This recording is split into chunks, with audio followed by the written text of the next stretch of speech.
everyone. Welcome to Become More Centered and our meditation practice for today. So I'm going to begin tonight by reminding people about subscribing to YouTube. I do want to let you know subscribing is free and it does not spam you. You don't get anything from YouTube unless you hit that little bell notification icon. If you hit the bell notification icon, YouTube will let you know when I'm live or upload anything new. However, if you just have subscribe, then YouTube will help it make it easier for you to find my content and content like mine. So everything you're subscribed to is kind of telling YouTube what you like. And so they try to find similar channels or videos. So that's what subscribing is. If you're not able to be on YouTube, again, I just like to remind people, people on Facebook, also people that might be tuning in on YouTube tonight, I do transfer all these videos over to my website. So if you go to inspiredevolutionproject.com to the videos and articles tab and then click on videos, all of my brain hacks, all of my meditations are there. This class will be a class. We have this week and one more week, and then we're done with this class. And it will be under the education section. So if you go to education courses, it's going to be a free course. And if you haven't been doing so already, there are daily meditation practices that go with that course. I have those all caught up now. When I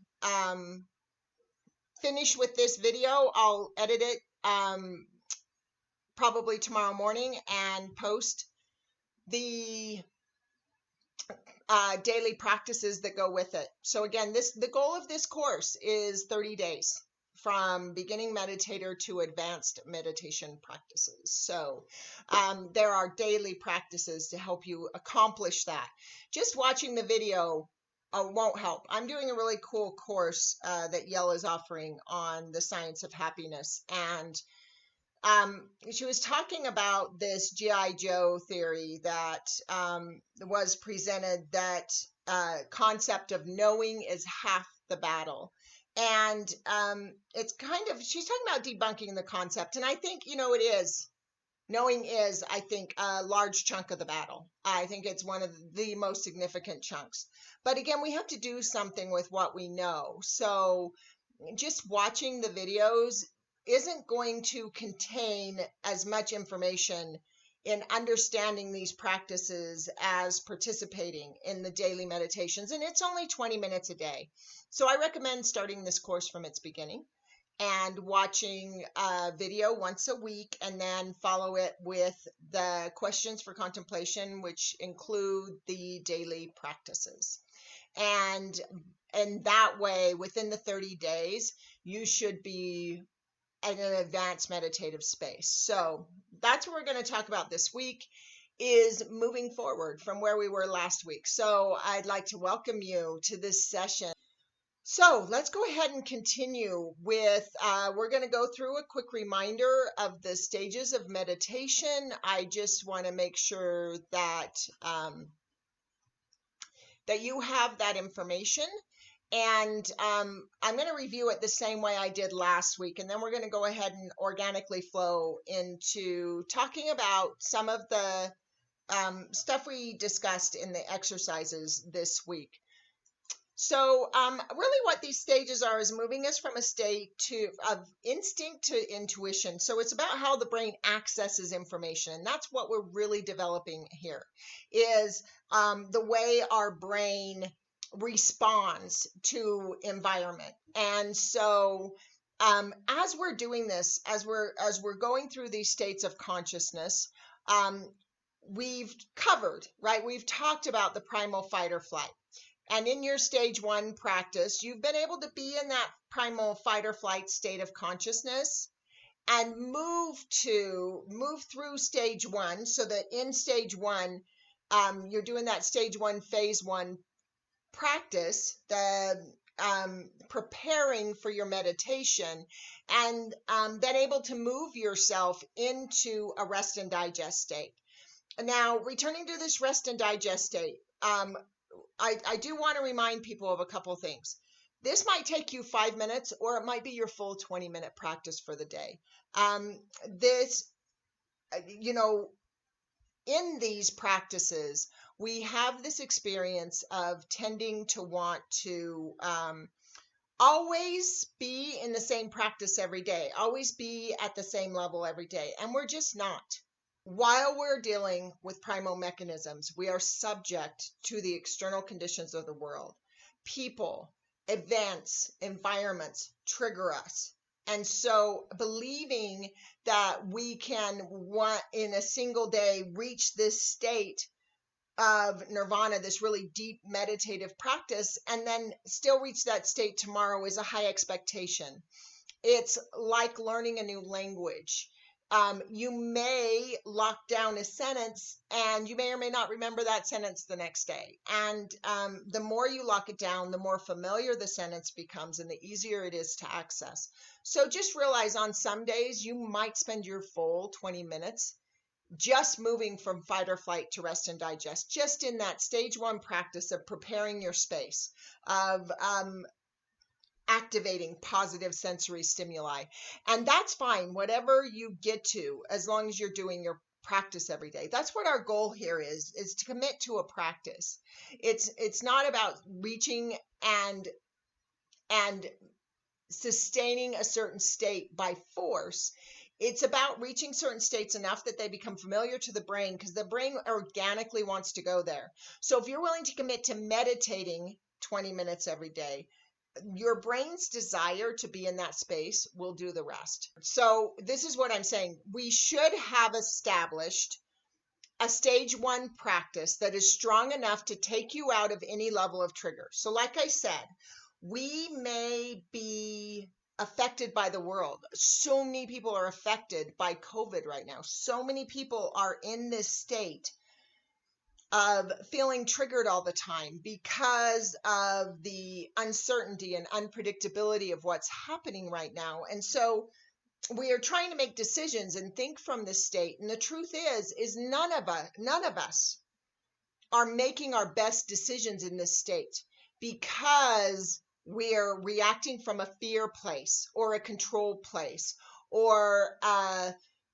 wanting to make things work a certain way place. The world is different right now, and we don't know when it will get back to normal, and that can feel scary. So we can start to want to run in certain directions and make certain decisions, and now is really the best time to realize that is a result of that triggered state. So if you have an established, solid stage 1 practice, you can work through those triggers. You can get out of that state of consciousness, but it takes the meditation practice. So this is where I'm talking about. It's really important to commit 20 minutes a day. Honor where you are in each day's practice. Some days you'll just be in stage 1 the whole time. You're just positive sensory stimuli, trying to soothe the system. It's not about how far you advance in the daily practice. It's about committing to the practice and letting your brain organically carry you forward. As you become stronger, this will evolve organically. And then as we become adept, moving from this state of fight or flight to rest and digest, we start to experience this interactive thinking state, right? And this has been good enough in the past, rest and digest. I talked about that a lot the last couple of weeks, that we as humans are told this is our better state, that we either have this triggered horrible state or this rest and digest safe state. But we want to be able to move beyond that, right? We know that we've achieved that stage 1 practice.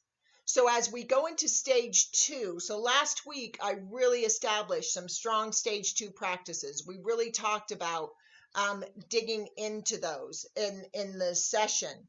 And then throughout the week, we learned to kind of evolve them. But we went through the process last week in last week's video and the lessons that you should have a strong practice established. You should have a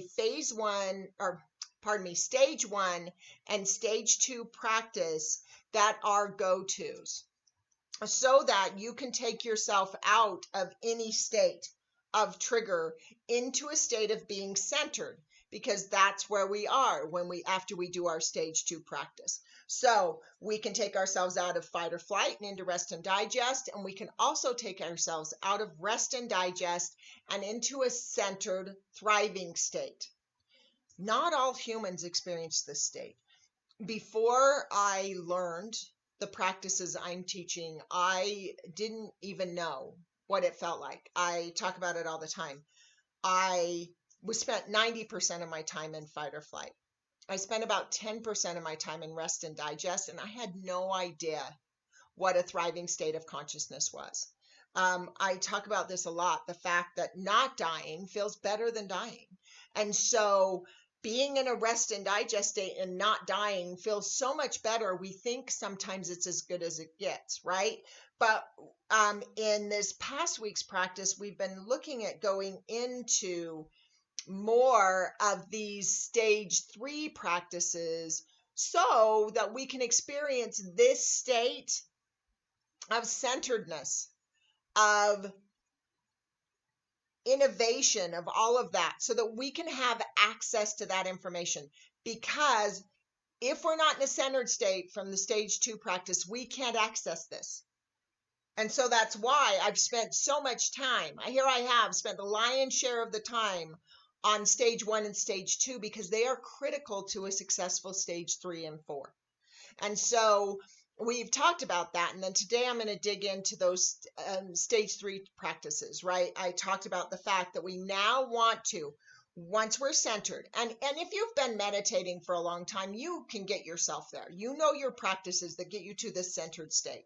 So what I want to talk about today is moving out of the primal existence. So what does it mean to become more than primal is our goal. And I want to talk about this in the realm of survival, because that's what all of this is driven by, right? Fight or flight, rest and digest. The amygdala is driven by survival. And so I want to talk about how survival exists differently between the two experiences, between the primal and the more advanced experiences of life, because actually what's changing here is our survival mechanism.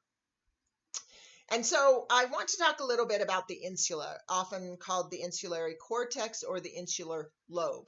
The insula is actually in our brain. It's a driving force in motivation, and it's motivation of survival. So it's not all motivation. There are a lot of different parts of the brain involved in motivation, but this is the part of the brain that is actually managing our sensory control and our interoceptive emotion. And so what that means is this: the insula records information from the body. So it observes your homeostatic state. It measures, right? Am I afraid? Am I peaceful? Am I sick? Is there anything wrong with any of my organs? Are any of my muscles tight? And so if you're in that triggered state of fight or flight, what your insula is reading from your body is threat. Oh, this person's being chased by a tiger. And so it's activating those mechanisms that help us respond to that tiger, which is this whole amygdala reaction. And if it measures that we're not, it's communicating that, oh, we don't need those systems activated. And it has this opportunity to trigger other systems. And I'm going to talk about that some. If you want more detail on the survival mechanisms themselves, after you finish the relief of suffering, the free phase 1 class, there is a phase 3 class called The Science Behind Miraculous Healing, and that class gets into those survival mechanisms more. So does the relationship balancing course. I'm just releasing that, but as that class gets released, I do talk a lot about those survival mechanisms and how they work and what they're doing. So I would, I do have those available. So you have your insula measuring your body systems, right? And then you have the amygdala. And the amygdala is, of course, your instinct. It is an automatic response. They do call it implicit emotion. So your insula is interoceptive and your amygdala is implicit. Implicit means it's bred into you. It's carved into DNA. Now, we alter DNA. We'd have to, if we didn't, we would look and act and be the exact same as our ancestors were even thousands of years ago. Obviously, things do change.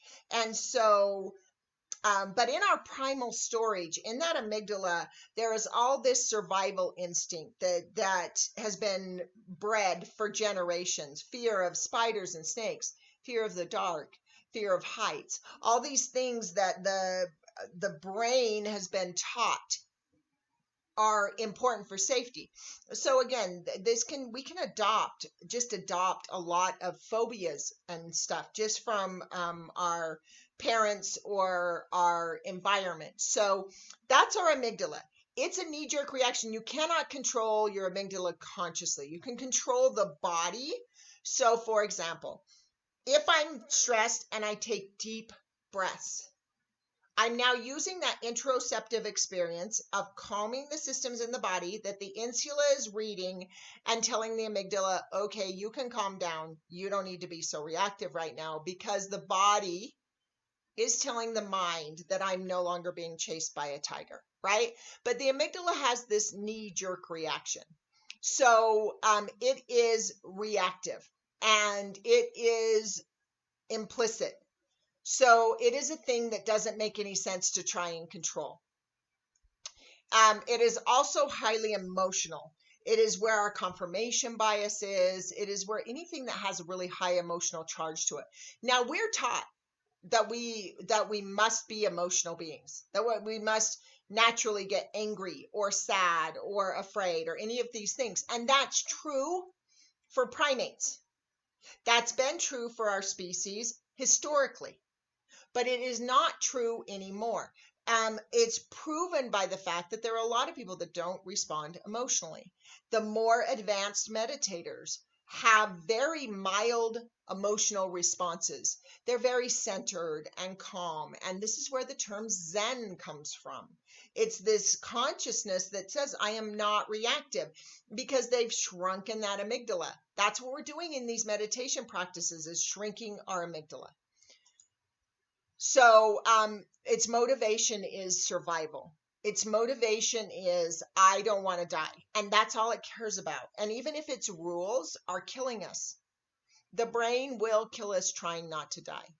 It will believe that there's it believes that there's a threat, even if there's not a threat, because of the rules of that DNA, right? So like a lot of phobias. I had trypophobia. It's a fear of certain patterns. You can look it up if you want, it's TRYPO phobia. It was just this fear of patterns that are in pictures. That's obviously not a threat to me. Watching a scary movie is not a threat to me. There's nothing about that movie that can harm me, but my brain processes those things as a threat based off of visual memory stored that tells us those things aren't safe. And so there are a lot of people with trypophobia. It's known as the most common unknown phobia, because people don't have this adverse reaction to patterns and they don't know what's causing it. So science fiction and horror movies use it all the time now to trigger people by throwing those patterns into the movie because it helps trigger you. Obviously, they're not a threat because they're just in a movie, but the brain doesn't know that. All it knows is that it's perceived that as dying, or someone on the screen is dying, or, it's somehow related to some ancestral knowledge of death. And so the brain is wanting to avoid it. I want to talk a little bit about the left and right brain, and I want to first dispel a lot of myths. A lot of the information out there on the left and right brain is inaccurate. First of all, first and foremost, you are not supposed to be more right-brained or left-brained. If you are, it causes mental instability. So it can cause neurosis or psychosis. So we are supposed to have a balanced, integrated brain. Now, the left and right brain are relatively the same. And you can actually remove one and the other one will compensate. The body has a lot of duplicate systems, lungs, kidneys. It has two of them in case one goes, it uses the other one. So it's really smart resource for our body to have those duplicate systems in case something happens. And so there are some slight variances, and I want to talk about this theoretically. So the left brain is actually where our rules are. So this is definitive reality. This is absolute. This is where our absolute exists. Now, a lot of people tell us, we might want to call this the ego and try to get rid of it, but that's not healthy. We need structure. The human brain needs to have bounds to it to understand. Communication is a perfect example. You look at the definitions of words. If we didn't have definitions, if words didn't have a definition, so many people say, well, I don't use the word that way, I don't want to. And what happens is if we don't use the word according to its definition, it's us that isn't able to communicate. It's our communication that suffers. The other people will misunderstand us because we're not agreeing to the fact that this one word means this one thing. And so we're all going to understand that. Now, there's a lot of words culturally that we all misunderstand. And I'm a person that loves words, so I love to get into researching them. So the structure is really important. Having those rules and definition is important. This is our interactive part of the brain. So when we're talking about rest and digest, this is that thinking part of the brain that primates develop to stay safe, right? I talk about in those other courses I mentioned about how primates are the weakest of all the predators. So they needed to come up with different systems in order to create safety for themselves.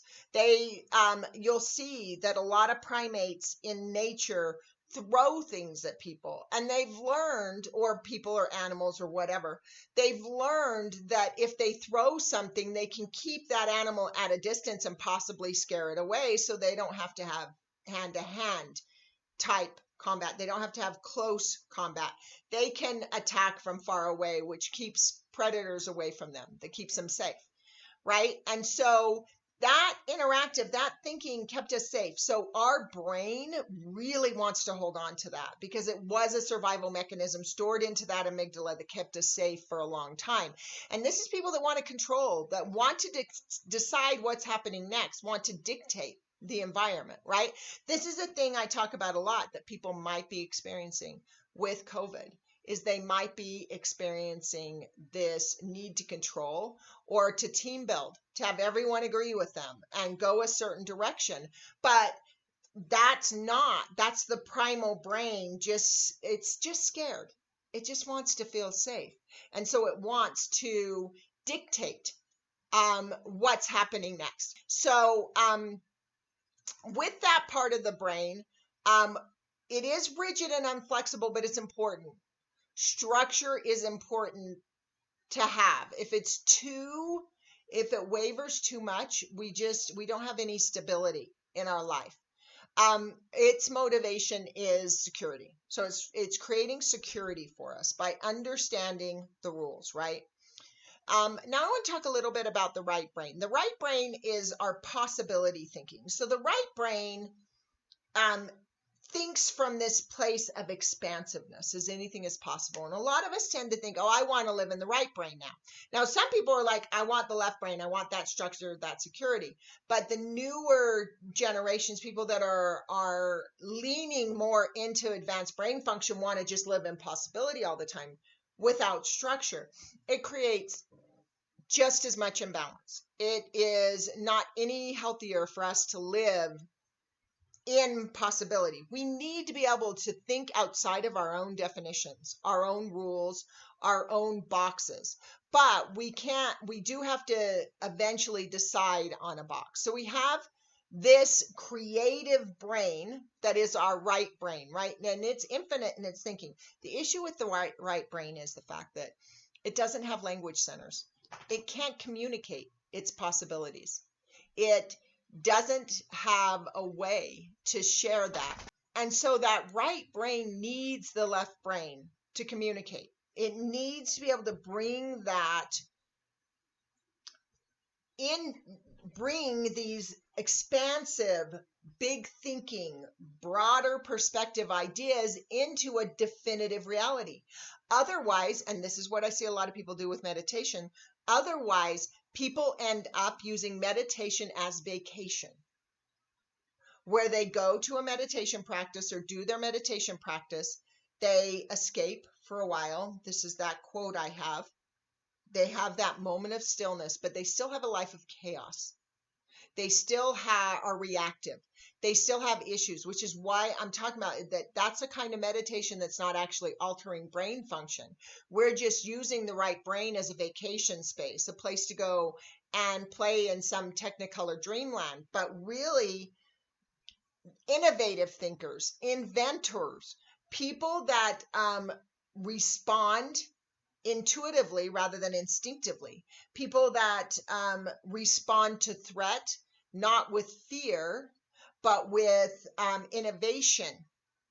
There are so many people right now with what's happening right now that are doing the same thing I'm doing. So this rehab, this online rehab, if this situation hadn't happened, I might not have thought of it. I might have thought of it, but I wouldn't have thought.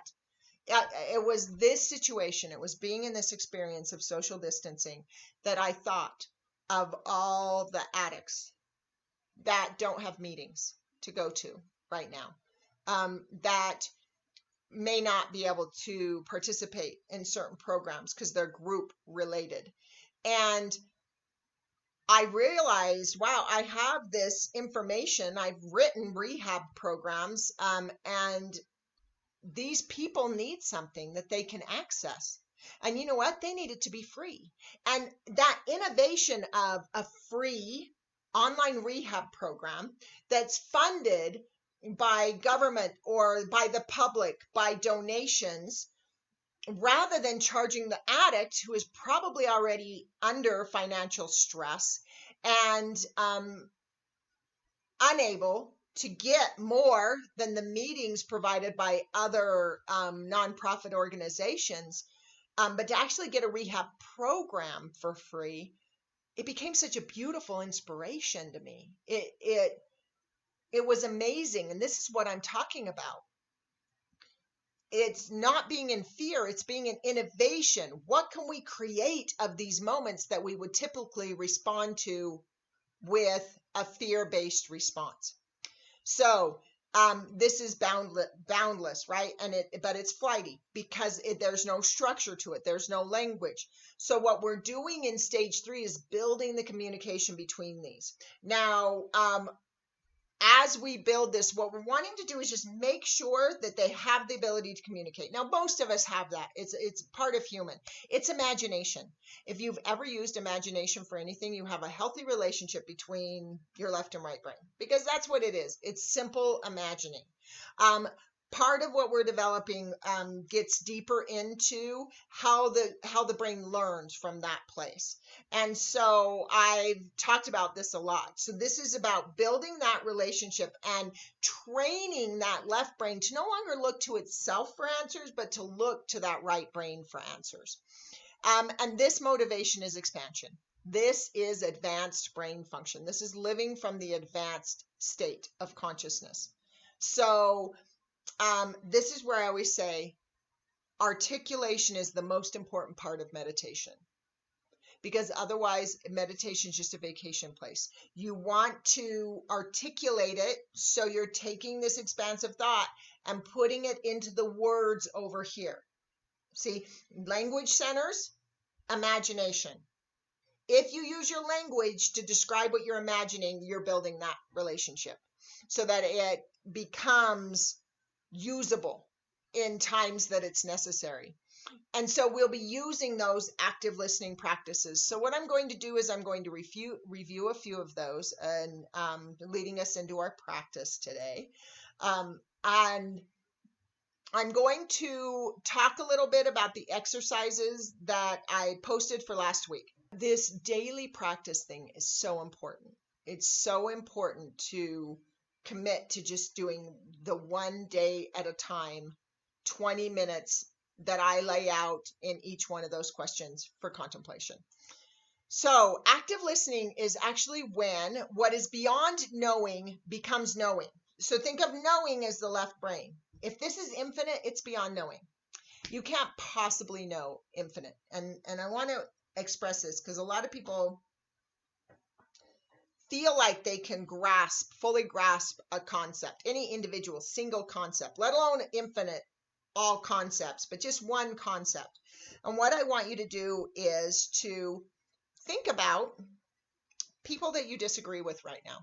Is there something happening in the world? There's a lot happening in the world right now. A lot of opinions are being had because everyone's triggered.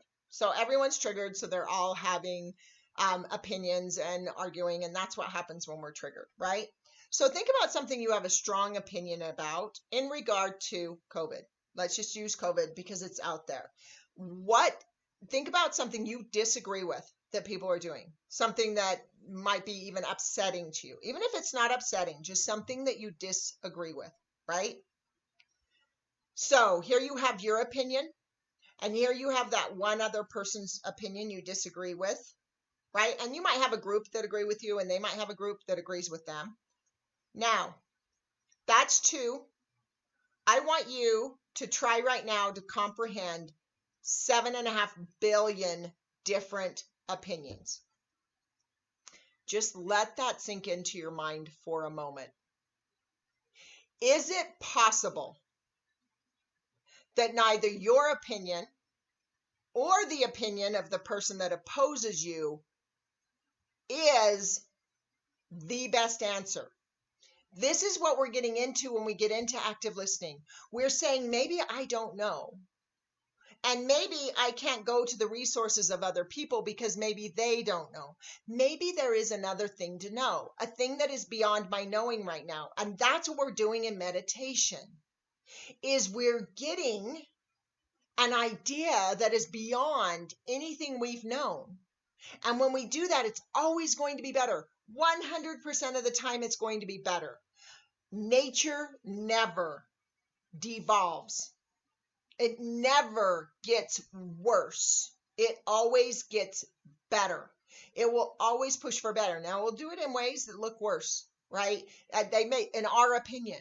But when we're able to go beyond our opinion, whatever opinion you have right now of anything is in your left brain. That's where our opinions sit.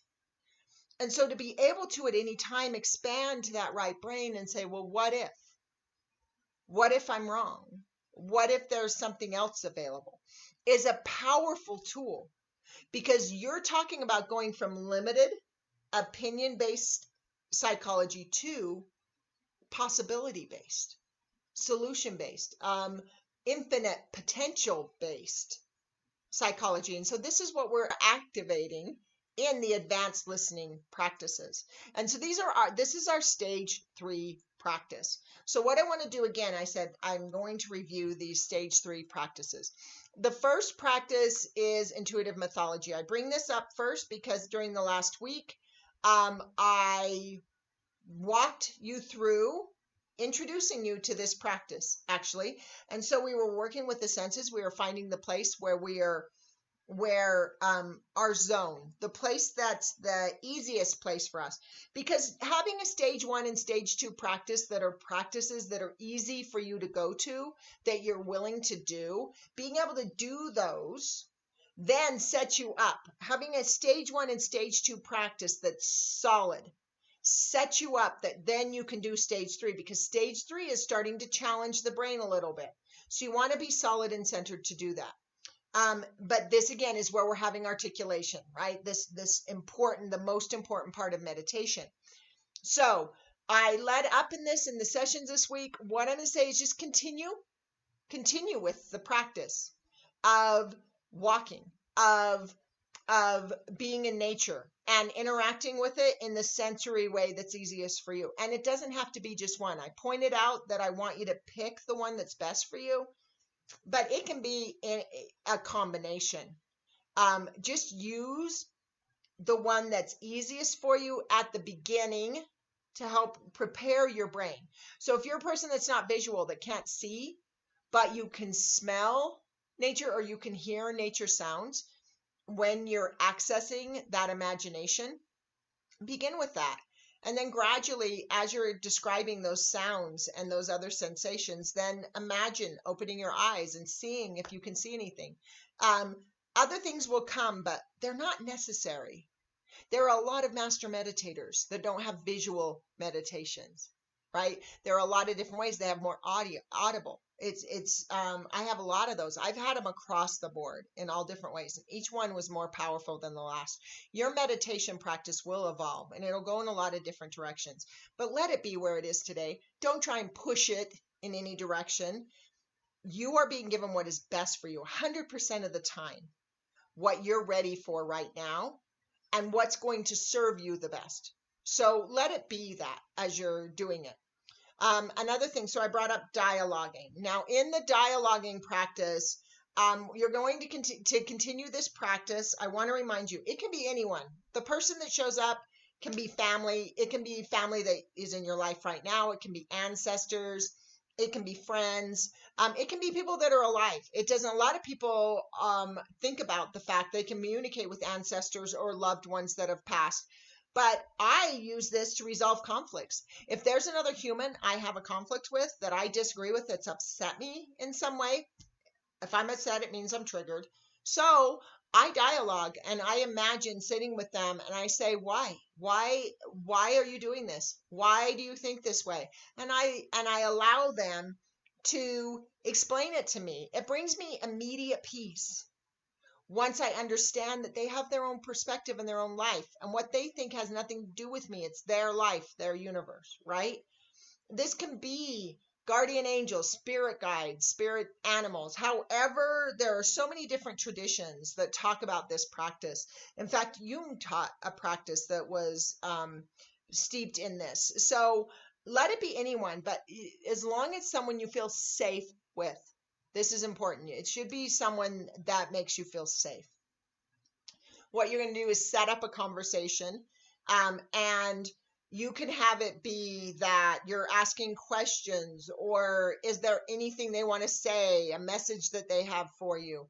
But don't write what you think they would say. What you're going to do is listen. So that's why I said this practice is for people that have more response to audio stimuli. So they're more audibly based rather than visually based or kinesthetically based. So if you don't hear anything, that it may not be your practice. But if you do, you want to let it be the imagination answering, the right brain answering. So you don't write what you think they'll say. You listen to what they say to you. And then you articulate that. So you write your question and then you write their answer or type it or speak it, whatever way you're articulating, but articulate it. It's important to articulate it. Some of the others that I didn't bring up last week that we're going to dig into this week is philosophical writing. Philosophical writing is where we carry forward that stage 2 practice of reading, right? So stage 1, we read, we might have, well, stage 1 or 2, we might have scriptures we like to read, or philosophies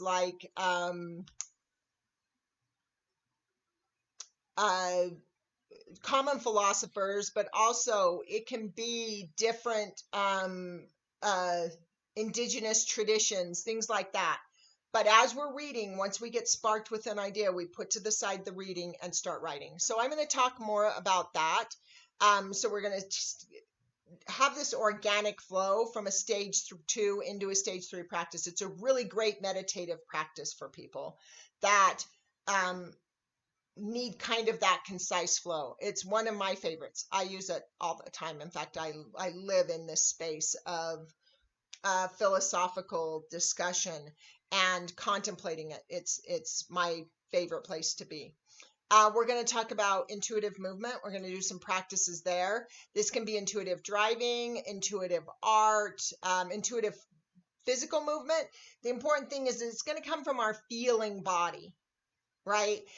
And it's going to be an expression of the soul. So it's something we're pouring out. And I am going to set up some practices, some descriptions for what that is for the people that might be more kinesthetic in their meditation practice. All those things we laid out in the last couple of weeks about defining which meditation practice is best for you based off of what stimulates those states of meditation. We're going to utilize that week to create this week to create a stage 1 through stage 3 practice that is just rock solid based off of your individual tendencies, what you want to organically and naturally go to. We're also going to talk about what to do with the ones that don't stimulate that response. I also, if you ever struggle with your stage 3 meditation, I'm doing these weekly meditations. You can go to the videos and articles page on the website. Again, it's inspiredevolutionproject.com. And there are weekly meditations there. They're also on YouTube. If you ever feel like you can't get yourself in that space, let me help you. Every week, I do a meditation that puts us into stage 3. I take us from stage 1 to stage 3 in a meditation practice. And so I'm utilize that resource if you struggle and see if any of them speak to you more than others. We'll also talk about ongoing courses for stage 3 practices. There is advanced practice content I mentioned. I will be putting that information in the homework next week at the end of next session. So next Sunday is our last live event. And then we're going to have homework for that week, and it's going to complete the course. And with that, you'll get an invitation to be able to join that group if you like. And then at that point, we'll be able to dig in deeper. So next week, what I'm going to get into is the stage 4 practices. So I'm going to solidify that. We're at the end of our 30 days, and so we're nearing the end of our 30 days. So 52. And I usually end with a meditation. But what I want to do instead is to invite you into exploring. So for your meditation practice tonight, what I'm going to do is I am going to fade out so that you have this screen. And then I'm going to take about 2 minutes and suggest a meditation practice for tonight. Over the last couple weeks, like I said, we've been setting up the meditation. And so setting up a good solid program. So what I want you to do is use that to do your practice. So you're going to use stage 1, stage 2, and stage 3 from that. But what I want you to do is to continue with the practice that works best for you based on what I've suggested. Like I said, this week I'm going to go into each one of these practices in detail. But what I want you to do is just take what I've talked about tonight, take the one that is the best for you, and try playing around with it. So if you go into record sensory information, stay there for a while and follow that trail and see what happens. If it's dialoguing, try having a conversation, try asking a question. If it's philosophical writing, um, try contemplating the nature of existence, what philosophical writing would mean to you, what books would you use, how would you stimulate that. I'll be giving you an opportunity to do a practice on that this week, so this is good to set that up. If it's intuitive movement, try doing that in the vision. What how does your body in that space want to move, or that feeling space? So explore that idea of the feeling space.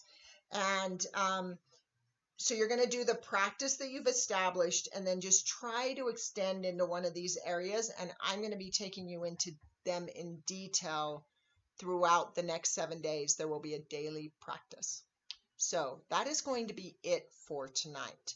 And I think it's going to be enough. I think that I really like you because we'll be live on Zoom at 7 o'clock in 5 minutes.